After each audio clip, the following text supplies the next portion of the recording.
All right. Well, we want to go outside Washington now to talk about what Dennis McDonough just talked about. Haley Barbour is the former Republican Party chairman, former governor of Mississippi. He's in Jackson this morning. And Cory Booker, of course, is the mayor of Newark, and he is in our New York studio.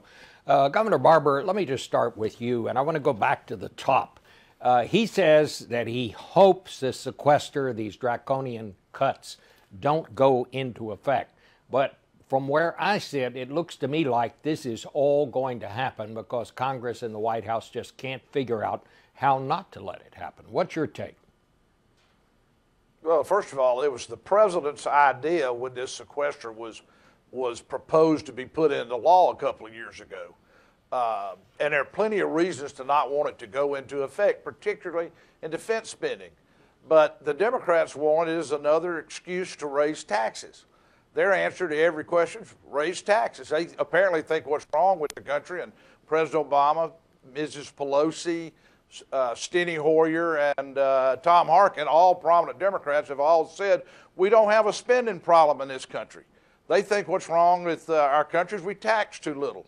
Well, most Americans who are watching today, Bob, don't think we have $1 trillion deficit for 4 consecutive years because we tax too little. They know it's because we spend too much.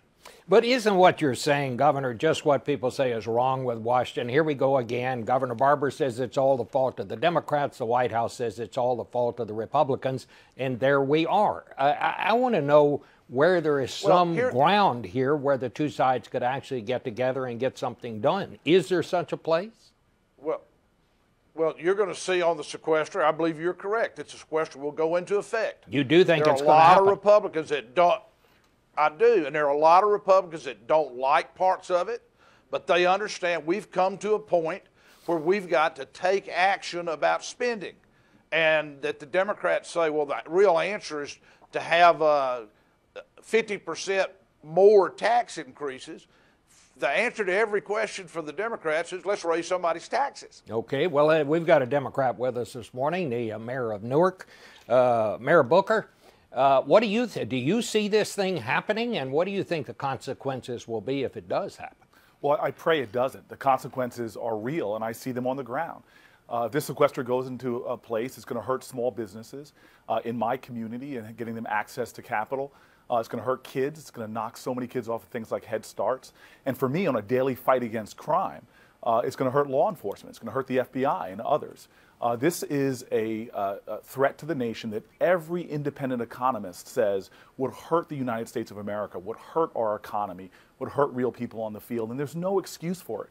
You know, there's a level of brinksmanship that's being played in Congress. I've seen it over the debt ceiling. I've seen it over the fiscal cliff that is just unnecessary.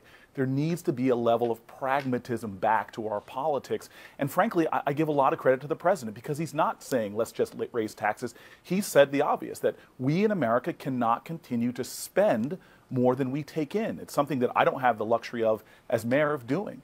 And so what I see the president doing is putting tremendous cuts on the table, trillions of dollars of cuts. You just heard the chief of staff say they're willing to put over $4 trillion worth of cuts, but it has to be in a balanced way. And the challenge that I see right now is if this happens, if the sequester happens, the cuts will be blunt, brutal, and blind, as opposed to being intelligent and insightful. And it will not invest. It'll stop us from investing in those critical areas in America we must invest on if we want long-term economic growth. Mr. Mayor, let me ask you one thing. Frank Lautenberg, the longtime senator from New Jersey, says he is not going to seek re-election. You have said you're thinking about it. I think you've put together some sort of a pact. Are you, in fact, going to seek the Democratic nomination for the Senate seat in New Jersey? Yeah, clearly it's a job that I'm interested in. We did what we had to do by law and filed a federal account. I'll spend the coming months working on and exploring that. But right now we have one election in New Jersey, which is our statewide gubernatorial and legislative elections. As a Democrat in New Jersey, that's where my focus is. Next year's election for Senate will take care of itself. And again, I hope to be one of those people that the residents of New Jersey will consider giving that honor and fighting for them on the federal level. But you're not in any way, shape, or form thinking about running for governor as a Democrat, are you? No, I'm thinking about supporting. Look, New Jersey's going to have a big election.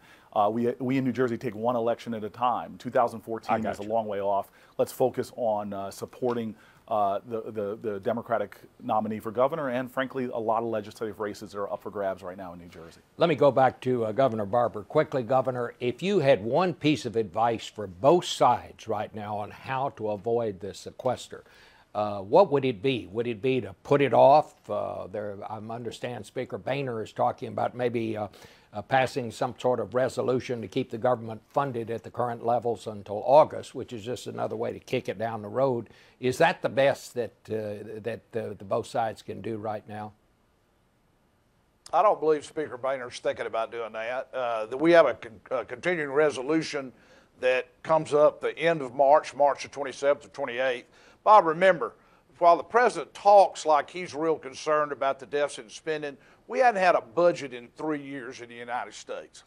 Now, how serious can you be about our fiscal issues when there hasn't even been a budget passed in 3 years? And I think Boehner and the Republicans, and I think Democrats who are concerned about this, need to realize we didn't take any action on the debt ceiling because we didn't want to hurt the credit of the country.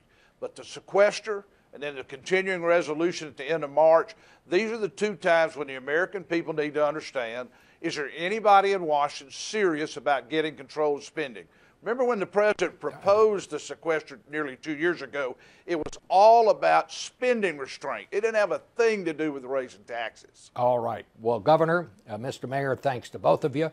We'll be back in just a minute to talk about the departing Pope and who the new one's going to be.